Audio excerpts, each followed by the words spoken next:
Hi ಎಲ್ರಿಗೂ ನಮಸ್ಕಾರ. ಯಾರಾದರೂ ಒಂದು ರಫ್ ಆ್ಯಂಡ್ ಟಫ್ ವೆಹಿಕಲ್ ಹುಡುಕ್ತಾ ಇದ್ದರೆ ನಮ್ಮ ಹತ್ರ ಒಂದು ಮಹೀಂದ್ರಾ ಬೊಲೆರೋ ಸೇಲ್ಗೆ ಬಂದಿದೆ. ಇದು ಬಂದುಬಿಟ್ಟು B6 optional top end variant. ಇದು ಒಂದು ಡೀಸೆಲ್ ಫಸ್ಟ್ ಓನರ್ ವೆಹಿಕಲ್ ಆಗಿದೆ. 90,000 ರನ್ ಆಗಿದೆ ಗಾಡಿ. ಮತ್ತು ನೋಡಿ ಟೈರ್ ಕೂಡ 90% ಇನ್ನೂ ಹಾಗೆ ಇದೆ, ಏನು ಯೂಸ್ ಆಗಿಲ್ಲ. ಮತ್ತು ಬಾಡಿ ಲೈನಲ್ಲೂ ಏನು ಜಾಸ್ತಿ ಸ್ಕ್ರ್ಯಾಚಸ್ ಇಲ್ಲ, ಡೆಂಟ್ಸ್ ಇಲ್ಲ, ಏನಿಲ್ಲ, ನೀಟಾಗಿ ಮೇಂಟೈನ್ ಮಾಡ್ಕೊಂಡಿದ್ದಾರೆ ಓನರು. ಮತ್ತು ಬ್ಯಾಕಲ್ಲಿ ಇದು ಒಂದು ಸ್ಟೆಪ್ನಿ ಟೈರ್ ಇದ್ದು ಕೂಡ 90% ಹಾಗೆ ಇದೆ.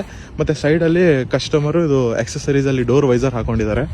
ಮತ್ತು ಒಳಗಡೆ ನೋಡಬೇಕಾದ್ರೆ ಸೀಟ್ಸ್ ಕೂಡ ಏನೋ ಹೊಸದಾಗಿದೆ, ಏನು ವೇರ್ ಆ್ಯಂಡ್ ಟೈರ್ ಜಾಸ್ತಿ ಆಗಿಲ್ಲ. ಮತ್ತು ಇದು ಬಂದುಬಿಟ್ಟು ಎಲ್ಲ 4 ಪವರ್ ವಿಂಡೋಸು. ಮತ್ತು ಕಂಪ್ನಿ ಇನ್ಫೋಟೈನ್ಮೆಂಟ್ ಸಿಸ್ಟಮ್ ಮಹೀಂದ್ರದೇ ಬರುತ್ತೆ. ಮತ್ತು ಓಡೋಮೀಟರ್ ನೋಡಬೇಕಾದ್ರೆ 90,647. ಇಲ್ಲಿ ಕಸ್ಟಮರ್ ಡ್ಯಾಶ್ ಕ್ಯಾಮ್ ಹಾಕೊಂಡಿದ್ದಾರೆ ಎಕ್ಸ್ಟ್ರಾ ಆಕ್ಸೆಸರೀಸಲ್ಲಿ. ಮತ್ತು ಸೆಂಟರ್ ಸೀಟಿಂಗಲ್ಲಿ ಇದು ಕೂಡ ಹೊಸದಾಗಿದೆ, ಇನ್ನೂ ಕವರ್ಸ್ ತೆಗೆದಿಲ್ಲ ಕಸ್ಟಮರ್ ನೋಡಬೇಕಾದ್ರೆ. ಬ್ಯಾಕಲ್ಲಿ 2 ಸೀಟ್ ಬರುತ್ತೆ. ಕಸ್ಟಮರ್ ಈ ಗಾಡಿಗೆ ಕೋಟ್ ಮಾಡ್ತಾ ಇರೋದು 8 lakh rupees ಅಂತ ಹೇಳ್ತಾ ಇದ್ದಾರೆ. ಕಡಿಮೆ ಆಗುತ್ತೆ ಗಾಡಿ. ನೀವು ಕಾಲ್ ಮಾಡಿ, ಅವ್ರಿಗೆ ನಂಬರ್ ಕೊಟ್ಟಿರ್ತೀನಿ, ಕಾಲ್ ಮಾಡಿಬಿಟ್ಟು ತೊಗೊಳ್ಳಿ ಗಾಡಿ. ಚೆನ್ನಾಗಿದೆ ಗಾಡಿ.